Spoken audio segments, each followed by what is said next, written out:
nothing's new. Saw a couple of Potter legends walking around there. There's a drive out into right center field. This is going back there. Richards is back there and is able to make the catch. Somebody dropped their glasses, but on the play, Ty McGraw is able to motor over to third. I think if you're the Potters, you will take that, moving a runner over, and even just kind of getting a chance to get one back on the board just kind of feels like maybe a exhale a little bit in this situation, especially when you've allowed the Kings to score 3 unanswered. Well, this is the time to do it, right? I mean, after this, we've been talking about the Potters bullpen. Bullpen has been very good this year.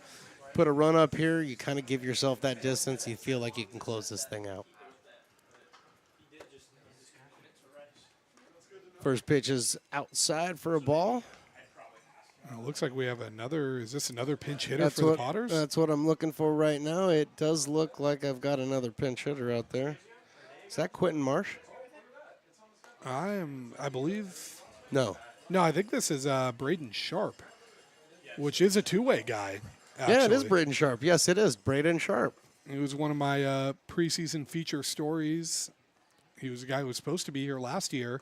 And the week before I was supposed to interview him, I was going to interview him on Monday for our preseason Potters preview for the newspaper. Mm-hmm. And that weekend, he got hurt in a game and required surgery at Tennessee. And now he's here as a two-way guy.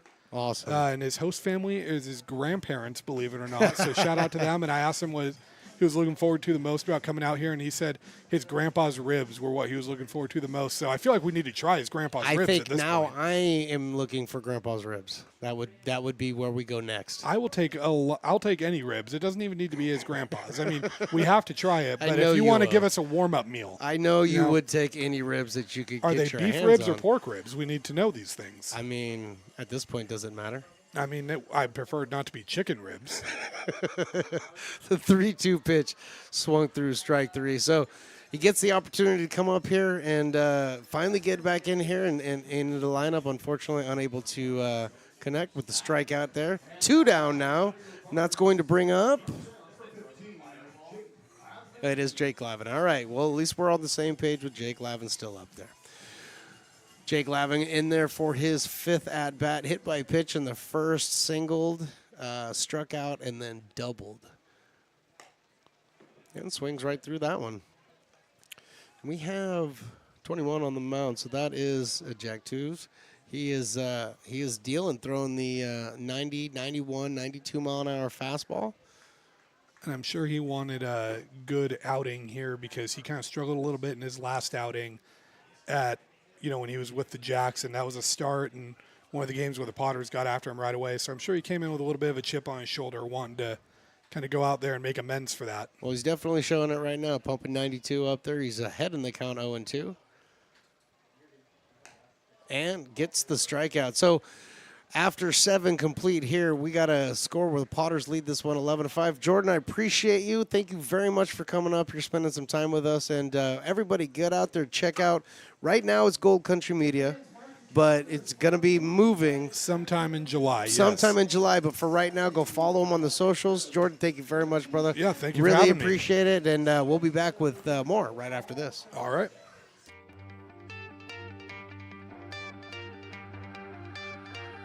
Gooseport Public House. We have sports on 10 big screen TVs, 23 beer taps with classics and crafts, a full bar with creative craft mixed drinks, live music, and most importantly, great fresh food. In downtown Roseville off Vernon Street, only 15 minutes from the ballpark. See ya at Gooseport.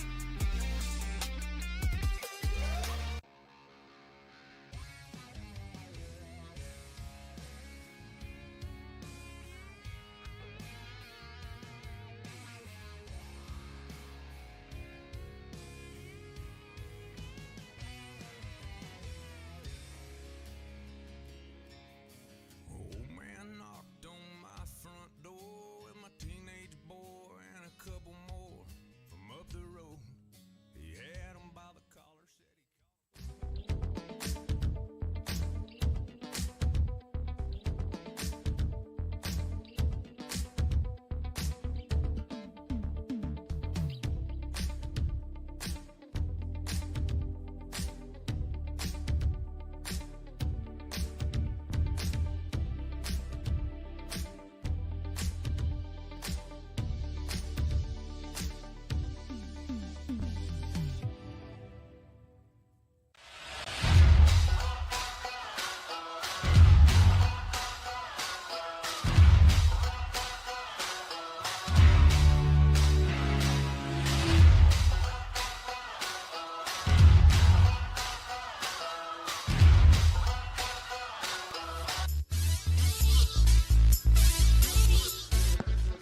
All right, back here in the top of the 8th inning, Dylan Brown on the mound for the Potters, and he will be facing Rogan Brody, Jake Lyle, and Kevin Faturo, the 7, 8, and 9 hitters for the West Coast Kings. Again, thank you to Jordan Jorgensen. Appreciate him coming up here and talking with us, kind of telling us a little bit about Potters, what he's done in the past and what he's currently doing.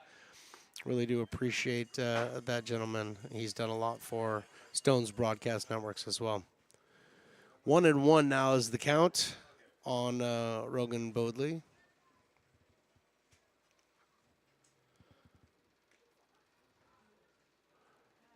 That one fouled off and caught a piece of Panigua behind the dish there. So the umpire decides he's going to walk that sucker out there and give him just a quick little break.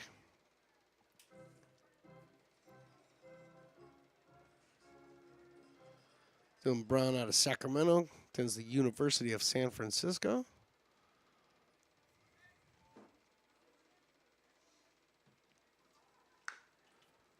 Chopped over towards third base, but out of play. 2 balls now and 2 strikes to the 7th place hitter. A little bit more activity in the West Coast Kings bullpen as well. And here comes the 2-2 pitch. Outside for a ball, 3-2.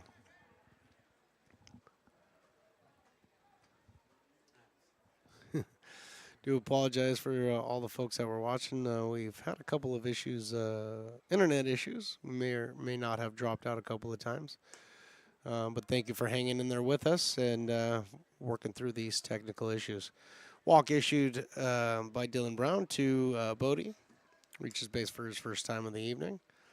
That's going to bring up Jake Lyle.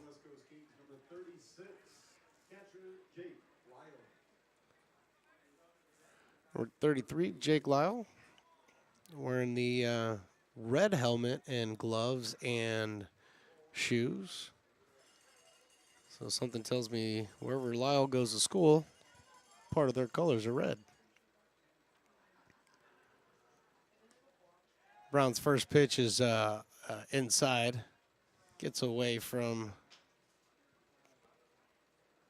the catcher and on down to second base goes Bodie.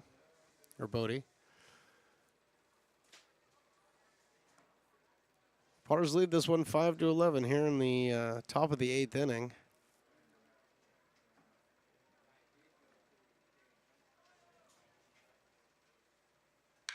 This one is grounded past shortstop and into left field for a base hit. Holding the runner at third is West Coast Kings coach. And runners now on the corners with nobody down here. And that's going to bring up Kevin Faturo. And before that happens, we're actually going to have a quick meeting at the mound with Nate Kajowski. So while they have their meeting at the mound, we'll remind you guys that the Potters will be heading out on the road to play several road games, and then they'll be back next Tuesday. And as I pull up that schedule, which is right in front of me, and if they pull up that schedule, they come back to play the Tigers.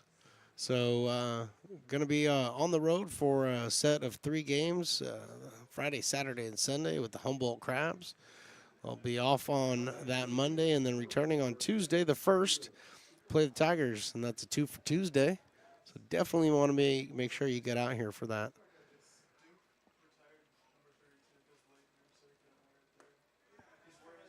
Brown's first pitch to Faturo, in there for a strike.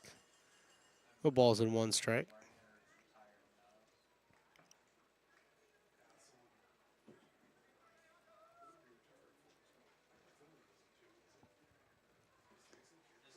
The 0-1 pitch. Swung through, strike 2. It's a good breaking ball off the plate. Faturo obviously not seeing the spin on that one and swinging at it like it was a fastball. He's quickly found himself in the hole, 0-2. Dylan Brown set. And gets him to chase. Umpire sees it. Rings him up. Strike 3. So Ventura down on strikes. First out of the inning for the Potters. And bring him back up to the top of the order. And Daniel Polasek. His 4th at-bat of the evening. Fielder's choice in the 3rd. Flew out to center field and walked. So he's looking for his first hit. Got a couple RBIs out there. Dylan Brown doing everything he can to keep that from happening. First pitch is down and away for a ball.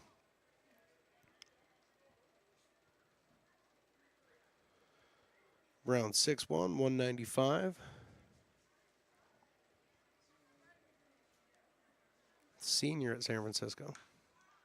One cued off the end of the bat, foul down the left field line. Evening up the count at 1-1. Looking down there, do still have A.J. Martinez on deck for the West Coast Kings.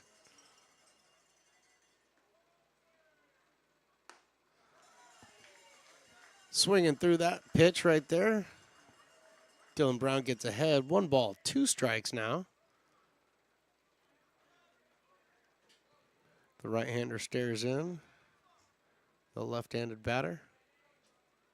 Close stance. He's ready. This one is hit over to first base. Flipped over to first by McGraw on the way back. The return throw is into... Is it into the dugout? It is not into the dugout. It is into the dugout. So Polasek will go ahead and take for second base. Single and an error there. Allows him to get to second base. And Bodie comes in to score. And now that's 11-6. Exactly what we were talking about with Jordan earlier. We really want to minimize the amount of runs that you allow this team late in the inning or late in the game. And right now with 2 down, Dylan Brown's focused on A.J. Martinez to try to get out of this inning. Fastball taken outside. Probably an off-speed pitch looking at the speed. 76 miles an hour. Yep, there's the fastball, 87. High and inside. 2-0. Falling behind quickly to A.J. Martinez. Jaden Lee on deck. If Martinez can reach. A little foul ball up and out of play. Paniagua thought he might have a chance at that one, but that one got out of here pretty quickly.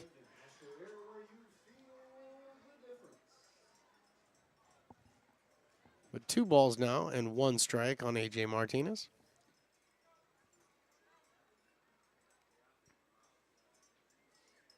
Nobody's holding anybody on the bases. Down low for a ball, 3-1.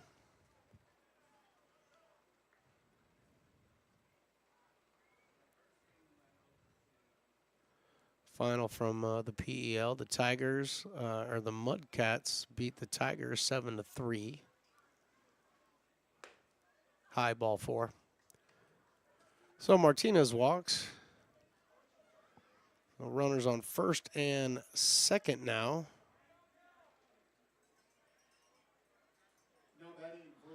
And Jaden Lee.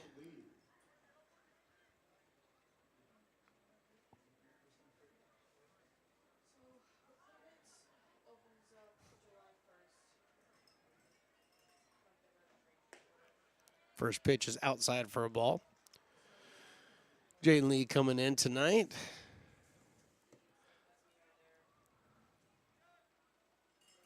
San Diego, his school of choice.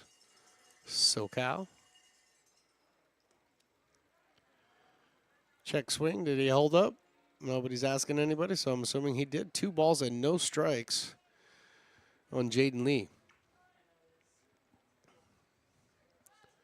No stirring currently in the Potters bullpen. So this is all Dylan Brown. Dylan Brown sets and he fires, and this one is hit right back to him, right off the stomach, and picked up by Griffiths over at second, fired over first for the out. And Dylan Brown may have rolled his ankle or something, but he's not feeling well. So we will check on him during the break, and after 7.5, Potters lead this one 11-6. Hey, Potters fans, want to keep restoring and renovating historic McBean Stadium? Now you can become a member of Friends of McBean. Annual membership start at $50. Become a member now at friendsofmcbean.org. When it comes to your home's maintenance and repairs, Jeffers Resource Group has you covered. Our handyman services offer a comprehensive range of expertise, from minor carpentry to drywall, electrical and flooring for property managers, landlords, and renters alike. We ensure that every job is completed to the highest standards, so you can have peace of mind. Contact us today to discover how Jeffers Resource Group can help keep your home in top shape.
Welcome back in, everybody, to the beautiful broadcast here at McBean Stadium.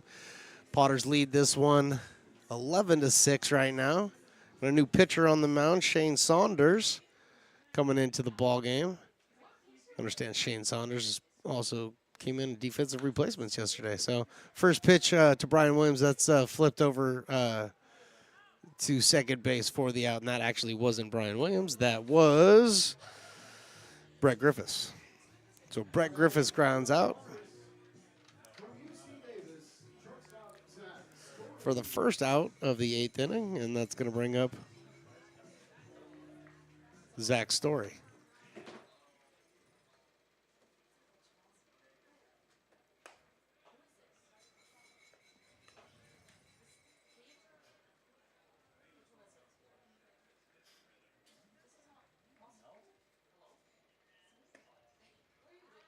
That pitch in there for a strike. Evening up the count at 1-1.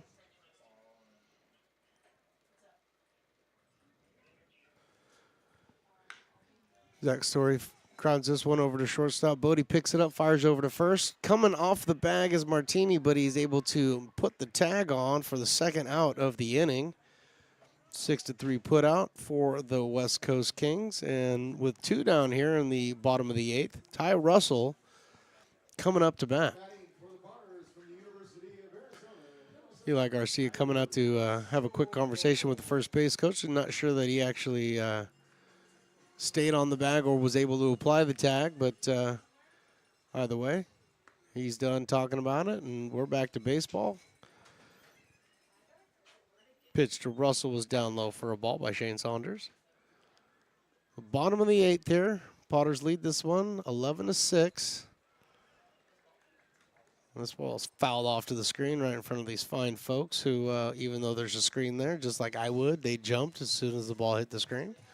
It would freak me out, too. 1-1 the count. Ty takes that one down low. 2-1. So, yeah, the Potters go out on their road trip. They come back to play the Tigers in the first. That one's taken over the outside part of the plate for a strike. 2-2 is the count. And then they got a couple more days off, the second and the third, and then we return for fireworks night, 4th of July. That pitch to the outside part of the plate for strike 3. So the Potters go down in order in the bottom of the 8th. We come back for the top of the 9th. The Potters trying to put a lid on this one. They lead 11-6. American River College is a top-tier community college sports program that provides student athletes with the opportunity to thrive both athletically and academically. ARC Athletics is currently ranked 5th in the state and 2nd in Northern California. With over 19 sports programs, our athletes compete with the region's best athletes. Our diverse and dedicated coaching staff helps athletes develop the skills necessary to compete at the next level. Start your community college athletics journey with us. American River College, Sacramento's best athletic program. Go Beavers.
Top of the 9th inning here from McBean Stadium. Potters leading this one 11-6.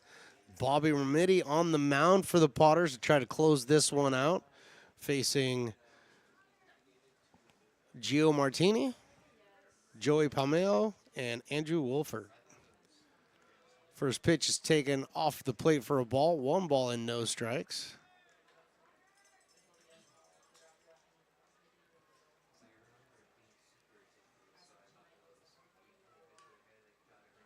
He misses way inside with that one. 2 balls and no strikes.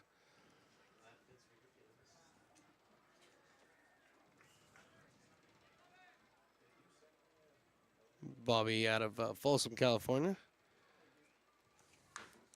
This one is hit over to shortstop, picked up and fired over to first. Dug out of there by McGraw for the first out of the inning. So 1 down here. And that's going to bring up Joey Palmeo. Now batting for the Kings, number 24, Joey D'Amelio. Stepping in there. Wearing the number 24. Yeah, we were gonna address that at some point in time. First pitch by Remedy. In there for a strike. So the stirring up here goes as such. Where's the last strike guy? Well, the last strike guy, I guess, happens to be calling the game right now. So I'm unavailable. So you guys figure it out. Fouled out of play. Quickly ahead by Bobby. 0-2. And I see Riley, the engineer's got the last strike guy. So maybe he's going to go do it. That'd be pretty cool. I'd love to see that. I'd love to see that. Here comes the 0-2 pitch by Bobby. In there for strike 3.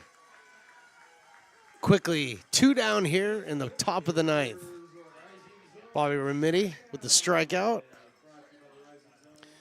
And now he will face Andrew Wilford. Andrew Wilford coming in there for his second at bat. Potter's up. 11-6.